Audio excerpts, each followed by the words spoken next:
आज के video part में आप सभी का स्वागत है। मेरा नाम हरदा राजेश कुमार है। मैं गवर्नमेंट डिग्री कॉलेज चंचलगुड़ा के हिंदी विभाग में सहायक प्रोफेसर पद पर कार्य कर रहा हूं। मैं आज वीडियो पार्ट के अंतर्गत हम जिस कविता को पढ़ने जा रहे हैं उसका शीर्षक है जीवन का अधिकार और उसके कवि है सुमित्रानंदन पंत। हम यह बात करते हैं कि भाई जीवन का अधिकार क्या है, ये किसका अधिकार। तो यहाँ पर बताना चाहते हैं कि भाई आज समाज में जो है ये जो शक्तिशाली है, ये जिसके पास जो अमीर है, ये जो सब तरह के सुविधाओं से लेस है, संपन्न है, तो कवि हम बताते हैं भाई जीने का अधिकार उसी को ही है। और जो व्यक्ति समर्थ है, ये जिसके पास सामर्थ्य है, ये वही व्यक्ति को जीने का अधिकार है। तो एक तरह से कवि यहाँ पर जो है ये बताना ही चाहते हैं कि भाई आज का जो जमाना है जिसकी लाठी उसकी भैंस, और ये बताना चाहते हैं।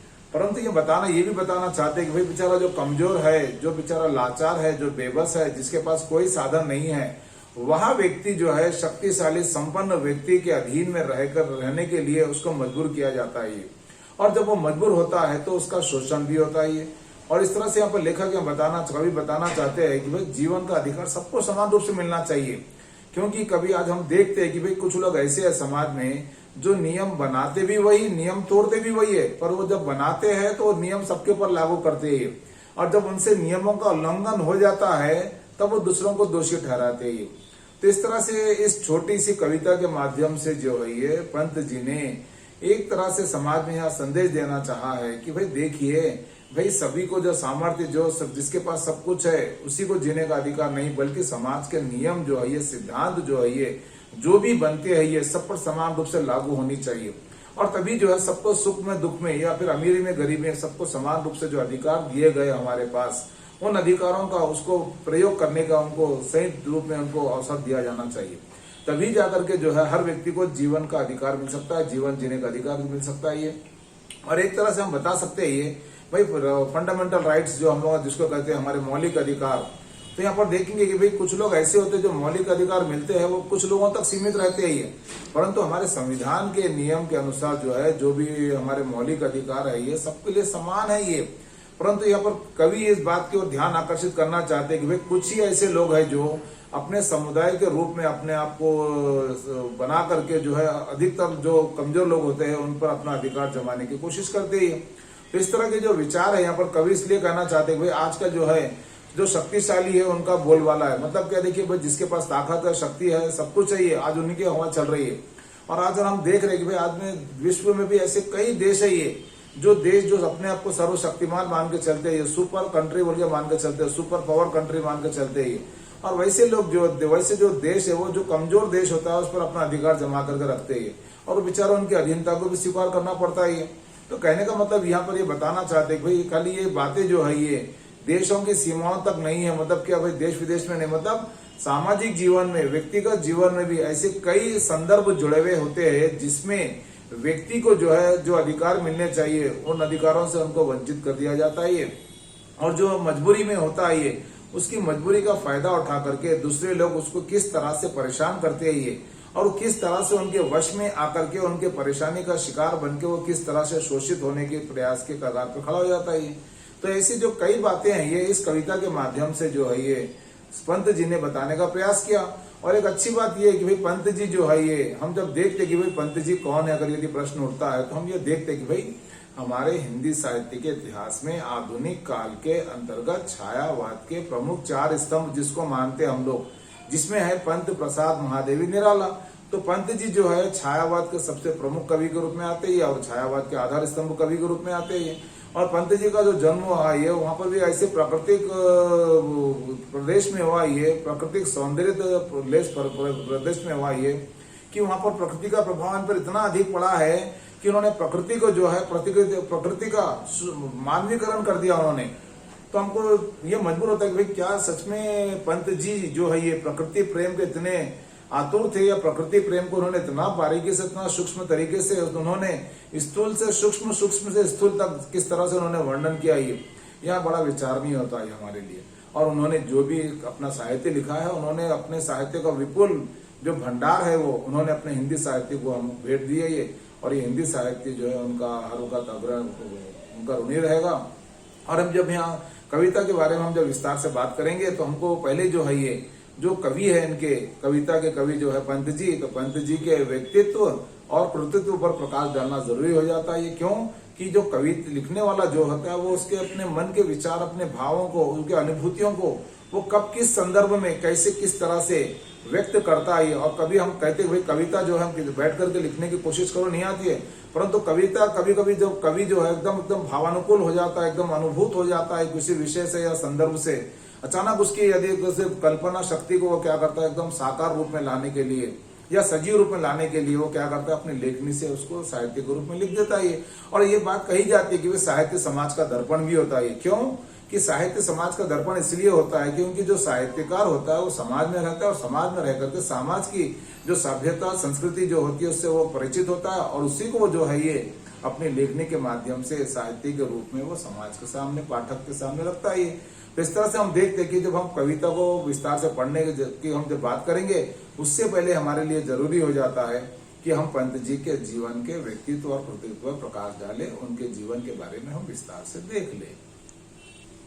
पंत जी का जब हम परिचय पढ़ते हैं तो हमें यह दिखाई देता है कि छायावाद के 4 प्रमुख कवियों में सुमित्रानंदन पंत सुकुमार भावनाओं के कवि माने जाते हैं।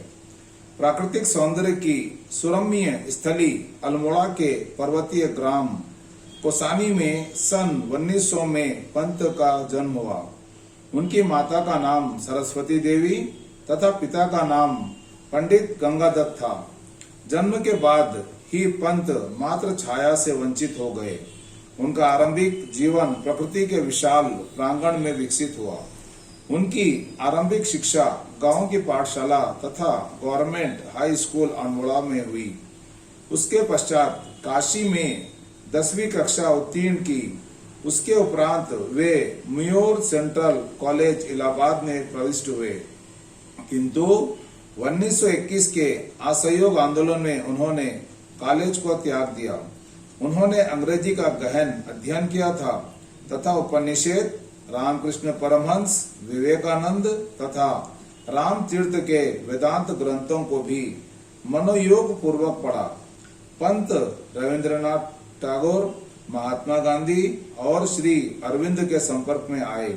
उनकी विचारधारा से वे भी प्रभावित हुए। सन 1938 में उन्होंने रूपाभ नामक मासिक पत्रिका का संपादन किया। सन 1950 में वे हिंदी चीफ प्रोड्यूसर तथा साहित्य सलाहकार के रूप में आकाशवाणी से संबद्ध रहे। सन 1961 में उन्हें काला और बूढ़ा चांद के लिए साहित्य अकादमी द्वारा ₹500 का पुरस्कार प्रदान किया गया। सन 1965 में हिंदी साहित्य सम्मेलन द्वारा साहित्य वाचस्व प्रति विक्रमा विश्वविद्यालय द्वारा डिलीट की मानद उपाधि प्राप्त दी गई। सन 1968 में चिदम्बरा काव्य के लिए भारतीय ज्ञानपीठ पुरस्कार प्रदान कर सम्मानित किया गया। प्रकृति के सुकोमल कवि का सन 1977 में स्वर्गवास हुआ।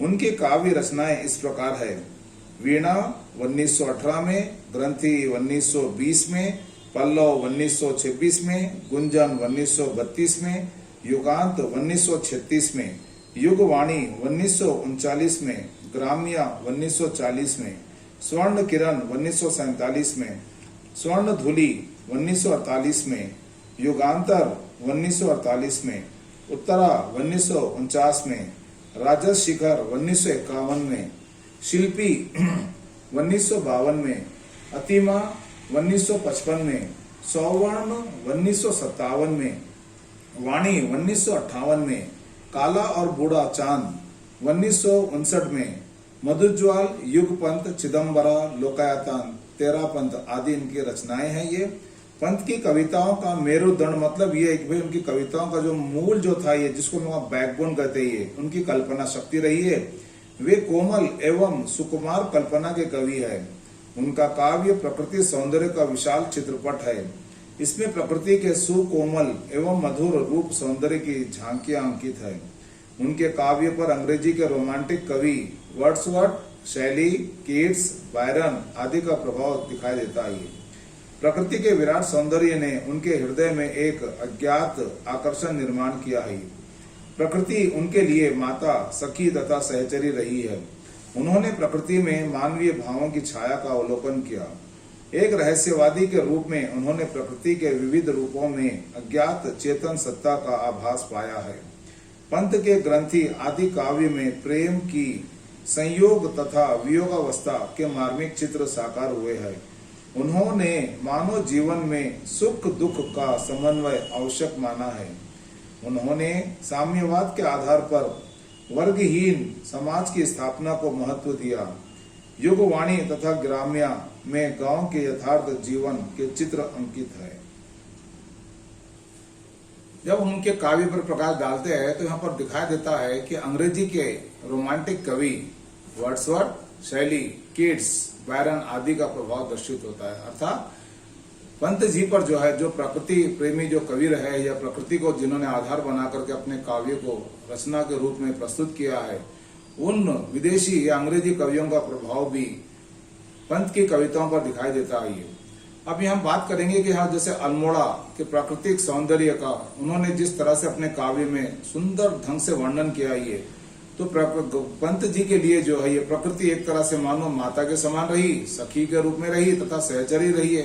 तो हम बात यह करना जरूरी है कि भाई उनके लिए जो प्रकृति को उन्होंने माता के रूप में माना, सखी के रूप में माना, सहचरी साथ साथ चलने, मतलब उन्होंने अपने आप को प्रकृति के साथ में इतना अधिक गहरा जोड़ कर रख लिया था कि जिससे कि उनके प्रकृति प्रेम का जो सौंदर्य है उनके काव्य में हमको देखने को मिलता है, पढ़ने को मिलता है। और उन्होंने प्रकृति में मानवीय भावों की छाया का अवलोकन किया। यहाँ पर बात देखिए, प्रकृति का उन्होंने मानवीयकरण किया। देखिए प्रकृति जो है ये हम लोग देखते हैं कि भाई प्रकृति जो है ये परमात्मा के अनमोल सृष्टि है ये, परंतु उस प्रकृति में भी जो है उन्होंने प्रकृति के कुछ माध्यमों को, प्रतीकों को, मानों को लेकर के, प्रतीकों को लेकर के उन्होंने जो है प्रकृति को मनुष्य के रूप में उन्होंने अपने भावों को व्यक्त करते हुए समाज के सामने प्रकृति का उन्होंने मानवीकरण करने का सफल प्रयास किया। यहाँ तक कि उन्होंने ये माना है कि भाई जीवन में जो है साम्यवाद के आधार पर उन्होंने बताना चाहा वर्गहीन समाज की स्थापना को बहुत स्थापित करना जरूरी है। इसलिए उन्होंने माना है कि मानव जीवन में सुख दुख का समन्वय आवश्यक है। अब कहने का ये चाहते हैं भाई अगर हम मनुष्य है तो जीवन में जो है सुख भी आता है, दुख भी आता है ये, और दोनों के लिए व्यक्ति को जो है अपने आप को तैयार करना पड़ता है, क्योंकि कब कौन से वक्त पर जो है सुख आता है, कभी दुख चला जाता है, या दुख आता है सुख चला जाता है। तो इस तरह से पंत जी जो है ये मानव जीवन के पहलुओं की जो है उन्होंने बहुत ही गहरी पेड़ तक उन्होंने अपनी नजर को दौड़ाया है, उन्होंने उसको पकड़ को रखा, बनाए रखा है, और उन्होंने अपने साहित्य के माध्यम से पाठक जो है जीवन के जो सच्चा मूल्य जो होता है, इस जीवन में जो सच्ची मानवता होती है, जीवन का जो चुनौतीपूर्ण ढंग होता है, उसको किस तरह से हम स्वीकार करते हुए जीवन में सुख और दुख का हमको समान रूप से स्वीकार करने का उन्होंने इस अपनी रचनाओं के माध्यम से बताने का प्रयास किया है। काव्य कला की दृष्टि से पंत जी का समस्त काव्य ज्ञेय है। उसमें ध्वन्यात्मकता तथा संगीतात्मकता के साथ ही हृदय की अनुभूति का चित्रण हुआ है। ये पंत सुंदरता के कवि है।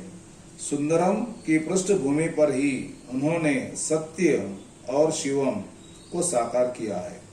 उनके काव्य में रसात्मकता, छंदोबद्धता, अलंकृतता तथा चित्रात्मकता दर्शित होती है।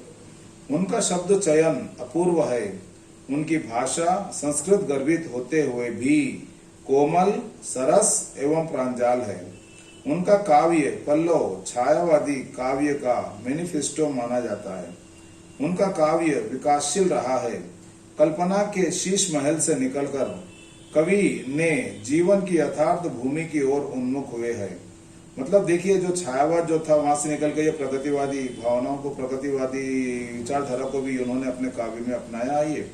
अतः उनका काव्य प्रगतिशील विचारों का वाहक बना। भाव और कला की दृष्टि से पंत का काव्य वैभवपूर्ण रहा है।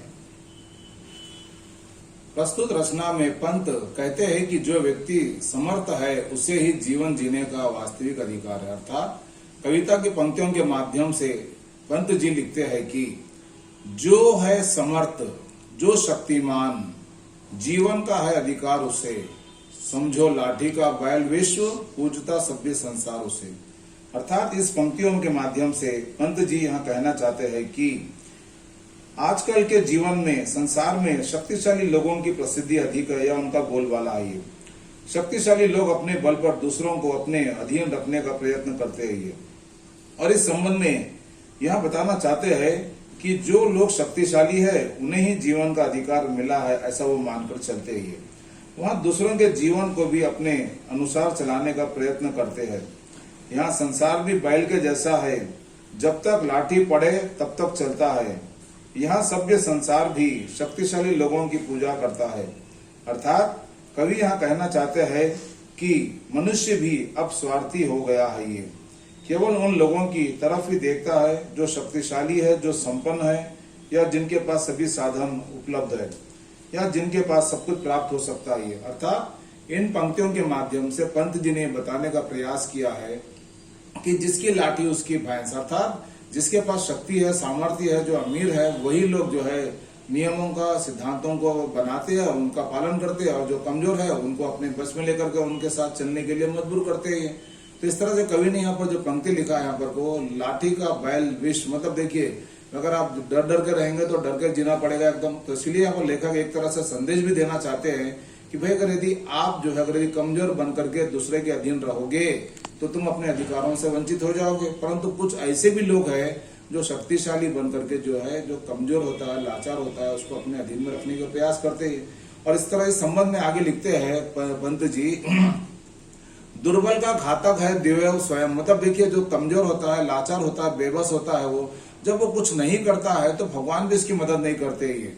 और इसलिए बताया गया कि जैसे वो जो लोग काम नहीं करते हैं, जो निकम्मे होते हैं, जिसका कोई अपना वजूद नहीं होता, जिसका अस्तित्व नहीं होता है, जो कुछ करना नहीं चाहते हैं, या जो बेकार में जिंदगी जीना चाहते हैं, तो वैसे लोगों की मदद परमात्मा भी नहीं करता ही है। और वो लोग जो है ये समझो बस भू पर भार उसे, अर्थात वैसे लोगों को जो है समाज में आप देखेंगे कि भाई अगर कुछ ऐसे होते हैं 1 लाख लोगों में अगर समझो 10 भी लोग अगर निकल जाते हैं काम करने के लिए, अच्छे स्तर पर चले जाते हैं, तो लोग उनको पूछते, उनकी प्रशंसा करते, उनके साथ में रहते हैं। इसलिए यहाँ पर कवि कहना चाहते हैं कि समझो भूखा भार, अर्थात जो व्यक्ति कमजोर है, लाचार है, बेबस है, जो कुछ नहीं करना चाहते या कुछ करने का मौका गवा देते हैं, ये वैसे लोगों की परमात्मा भी उनकी मदद नहीं करता है। और वैसे लोग जो रहते हैं ये समझो कि भाई संसार पर, जमीन पर, धरती पर वो एक तरह से बोझ के समान हो जाते हैं।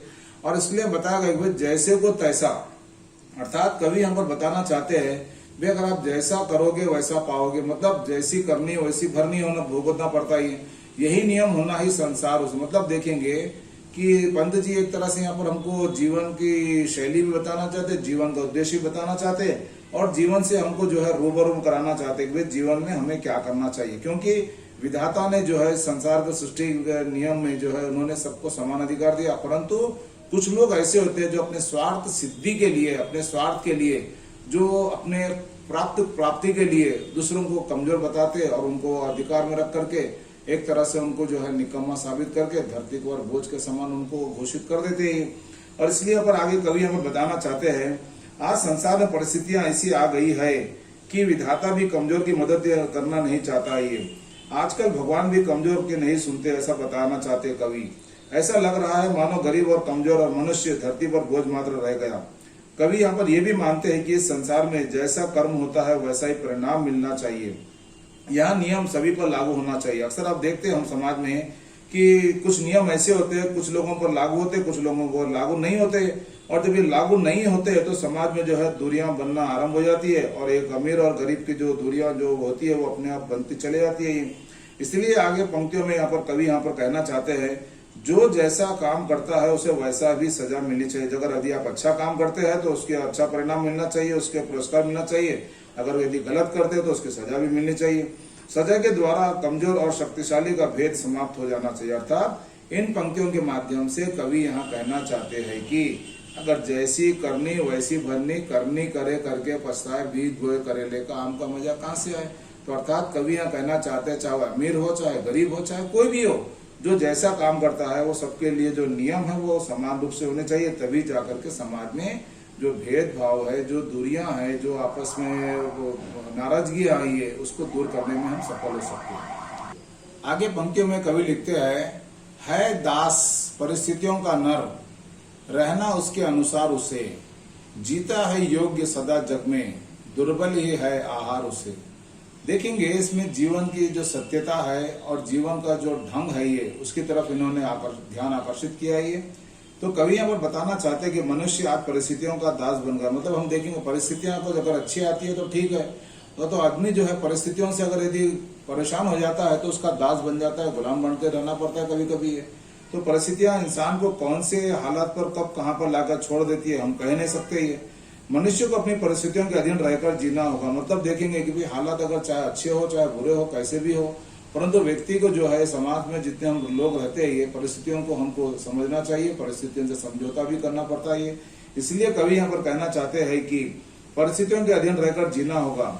मनुष्य आज अपने जीवन का अर्थ नहीं समझ रहा। देखेंगे कवि बताना चाहते हैं कि भाई जीवन का अर्थ नहीं समझने का मतलब भाई हम किस उद्देश्य को लेकर के संसार में हम जी रहे हैं, हमारा मकसद क्या है, हम क्या करना चाहिए, क्यों किस तरह से करना चाहिए। हम लोग जो है उससे थोड़ा सा अज्ञान होकर के हम रास्ते में भटक जा रही है। और इसलिए लेखक कवि कहना चाहते हैं कि भाई हमारा जो लक्ष्य है उस लक्ष्य को हमें निर्धारित करना चाहिए और अपने लक्ष्य पर जो सदा जो है एकटक रह करके उसको पाने के लिए प्रयत्न करना चाहिए। और इसलिए आगे कवि यहाँ पर फिर कहना चाहते हैं वहां अपनी परिस्थितियों का गुलाम बन चुका है। आज इस दुनिया में केवल शक्तिशाली और बलशाली मनुष्य अपना स्थान बना चुका। देखिए बार बार कहना चाहते हैं कि भाई शक्तिशाली लोग ही अपना स्थान बना करके समाज में अपना वजूद कायम करने के लिए प्रयत्नशील है। यहाँ पर ये वहां गरीबों को अपना निवाला बना रहे। निवाला मतलब क्या है, गरीबों का शोषण कर रही है। अर्थात बलशाली गरीब को अपने अधीन करते ही जा रहे, जिससे गरीब और गरीब अधिक होते जा रहे। गरीब को अपने अधीन करते ही जा रहे, जिससे कि गरीब मनुष्य और अधिक गरीब होकर के वो जीवन रेखा के नीचे चले जा रहे, जिसको हम कहते हैं बीपीएल, बिलो पॉवर्टी लाइन। आगे पंक्तियों में यहाँ पर कवि लिखते हैं तृण झस पशु से नर तन देता। अर्थात तृण झस पशु से नर तन देता, जीवन विकास का तार उसे, वहां शासन क्यों न करे भूपर, चुनना है सबका सार उसे। अर्थात इन पंक्तियों में कवि ने अपने मनोभावों को कितनी सुंदरता के साथ व्यक्त करने का सफल प्रयास किया है। उनका कहना है कि चाहे तिनका हो, चाहे मछली हो, चाहे पशु हो या फिर चाहे मनुष्य जीवन हो, सबको अपने जीवन में उन्नति करने का अवसर मिलना चाहिए, सबको जीने का अधिकार मिलना चाहिए। वे इस धरती पर पैदा हुए हैं तो यहाँ पर वो उनका राज्य होना जरूरी है, क्योंकि जहाँ पर हमारा जन्म होता है उस धरती पर हमारा अधिकार भी होता है। और यहाँ भूमि सबकी है ये, और सबको जीने का एक जैसा अधिकार मिलना चाहिए। बार बार कवि ये कहना चाहते हैं कि भाई किसी के अधिकार को कोई छीने नहीं, अर्थात सभी को उस धरती पर रहने का समान अधिकार मिलना चाहिए। इन सबका इस जीवन में आने का क्या उद्देश्य है, क्या सार है, यहाँ उसे ही चुनना चाहिए। और आगे यहाँ पर कवि अच्छी बात लिखते हैं, जिसका यहाँ जीवन है, अर्थात जो जीवन हम जीने के लिए जितना जीवन मिला है उस जीवन को सार्थक बनाना हमारे लिए महत्वपूर्ण है। ये अर्थात जो जीवन जैसा जीना चाहता है उसे जीने देना चाहिए, किसी को किसी भी के जीवन में हस्तक्षेप नहीं करना चाहिए। अर्थात किसी को किसी की भी आजादी पर आक्षेप नहीं करना चाहिए, ना ही उसे छीनने की कोशिश करना चाहिए। और इस तरह से यहाँ पर इन पंक्तियों के माध्यम से कवि ने बताना चाहा कि आज जीने का अधिकार केवल अमीर और शक्तिशाली मनुष्य के पास रह गया, वह अपनी शक्ति का दुरुपयोग कर रहा है। हम कह सकते हैं कि भाई हर व्यक्ति दुरुपयोग तो नहीं करता है, परंतु कुछ लोग ऐसे हैं जो समाज सेवा में लगे रह सकते हैं। परंतु कवि के कहने का लक्ष्य यहाँ पर यही है, उद्देश्य कि भाई कोई किसी के अधिकारों को छीने नहीं, किसी के अधिकारों का हनन ना करे, किसी के अधिकारों से वंचित ना करे। इस धरती पर हम जब जन्म लिए हैं तो यह धरती हम सबकी है, धरती पर सबको समान रूप से अधिकार मिलना चाहिए। और जहाँ पर समान अधिकार मिलने का मतलब यहाँ पर यह है कि भाई हम सबको जीवन जीने की सबको हमको छूट आजादी के साथ होनी चाहिए। परंतु जीवन जीने का जो लक्ष्य है उस लक्ष्य में भी हमको जो है सदा अच्छे काम की तरफ आकर्षित होना चाहिए और उसके तरफ हमें अपने आप को बनाए रखना चाहिए। गरीब व्यक्ति को धरती का भार समझा जाता है, परंतु गरीब भी जो है इस धरती का पुत्र है ये, इसलिए उस धरती पर उसको भार न समझ करके उससे जीने का अधिकार जो मिलता है उसे देना चाहिए। और आगे कवियां फिर बार बार कहना चाहते हैं कि मनुष्य परिस्थितियों का दास बन गया है। ये मतलब भाई हालात इंसान को कब कहां पर किस हालत पे लाके खड़े कर दे सकता है ये कह नहीं सकते। इसलिए लेखक आखिरी में यहाँ कहना चाहते हैं, अमीर और गरीब में भेदभाव से ही दूरियां और फासले बढ़ते जा रहे हैं। अर्थात कवि इसलिए यहाँ कहना चाहते हैं कि समाज में जो साम्यवाद जो है एकता अनेकता में एकता के रूप में अगर यदि हम भावना को लेकर के आए स्थापित कर दे तो अमीर गरीब का जो भेदभाव वो दूर हो जाएगा। हम सब लोग जो है आपस में भाईचारे के साथ रहेंगे और सबको जो है जीवन जीने का जो अधिकार है अगर ये समान रूप से मिल जाए तो देश में प्रेम और शांति, भाईचारे और सत्य अहिंसा का रूप हम अपना करके आराम से जिंदगी जीने के लिए हम अपने आप को तैयार कर सकते हैं।